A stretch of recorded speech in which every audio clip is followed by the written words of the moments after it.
Hello, everyone. Welcome to the Newsbrowse News broadcast.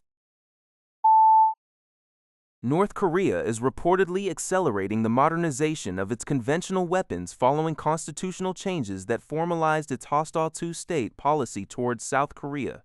According to Linhae Zhaobao, Pyongyang announced it would deploy a new 155mm self-propelled howitzer with a range exceeding 60 kilometers to its border forces this year. This weapon, dubbed a North Korean K-9 self-propelled howitzer, could strike most of Seoul and its metropolitan area if positioned near the military demarcation line. Leader Kim Jong-un, accompanied by his daughter Kim Joo-e, recently inspected an arms factory producing this new artillery and a new 5,000-ton destroyer named Cho Haeyeon, demonstrating its operational capabilities near the northern limit line. Analysts suggest these actions are a coordinated effort to exert pressure on South Korea while rapidly upgrading conventional military capabilities. The frequent presence of Kim Joo-e during strategic weapon inspections is also seen as a sign of her successor education. Experts note that North Korea is systematically enhancing its conventional forces, including tanks and self-propelled artillery, aiming for precision strike capabilities against key facilities in the Seoul metropolitan area, with the pace of modernization accelerating after the Russia-Ukraine war. NTD News reports on the anticipated meeting between President Donald Trump and Chinese regime leader Xi Jinping in Beijing. The summit is set to cover critical issues including trade, international sanctions, and the ongoing conflict involving Iran. According to China expert David Zhang, host of the YouTube channel David on China, a key point of contention, and China's bottom line, is its support for Iran's nuclear enrichment program.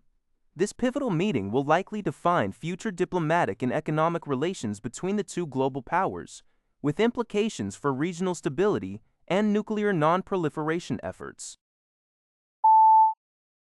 Following the U.S. announcement to reduce its troop presence in Germany, Finnish President Alexander Stubb declared that a stronger German military would contribute to a safer Europe.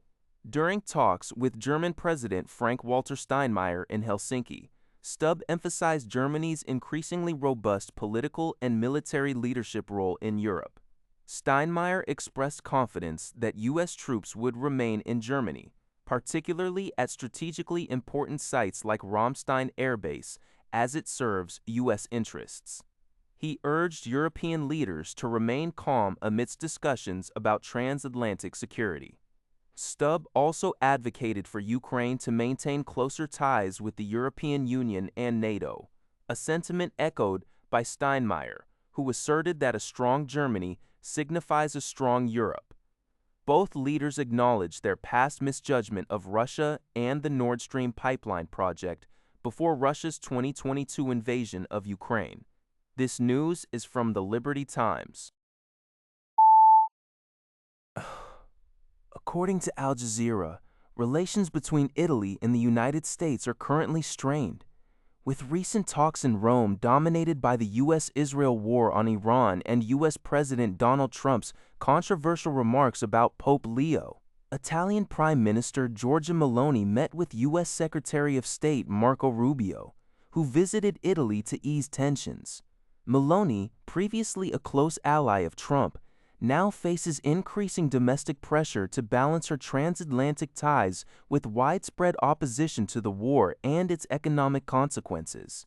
Italy has notably refused direct involvement in the Iran conflict, declining a U.S. request to use its Sagonella Air Base in Sicily for combat operations. Italian Defense Minister Guido Crosetto warned that the conflict risks undermining U.S. global leadership and could lead to nuclear escalation. This diplomatic friction comes at a crucial time for Meloni, whose strong association with Trump could become a liability ahead of national elections next year. The U.S. Treasury Department announced on Thursday that it has sanctioned Iraq's Deputy Oil Minister, Ali Marij al-Bahadli, for his alleged involvement in a scheme to help Iran sell oil and circumvent international embargoes. According to a press release from .cn, Al-Bahadli is accused of abusing his official position to facilitate the transfer and sale of Iranian oil, benefiting the Iranian regime and its proxy Iraqi armed groups. The Treasury also sanctioned 3 senior leaders of Iran-aligned Iraqi armed organizations, which the U.S. had previously designated as foreign terrorist groups, including Khatib Saeed, al-Shuhada and Asaib, Ali Mari Tada Ali Haq. Al-Bahadli allegedly funneled Iraqi oil products to a known oil smuggler, Salim Ahmed Saeed, who was sanctioned in June 2025 for operating a network that disguised Iranian oil as Iraqi oil. U.S. Treasury Secretary Scott Bessent stated that the Iranian regime is plundering resources that rightfully belong to the Iraqi people and vowed that the Treasury would not sit idly by while Iran's military uses Iraqi oil to fund terrorism. These sanctions are part of the Iconic Fury initiative to maximize pressure on Iran and disrupt its financial capabilities. That's all for this video. Thank you for watching. See you in the next video.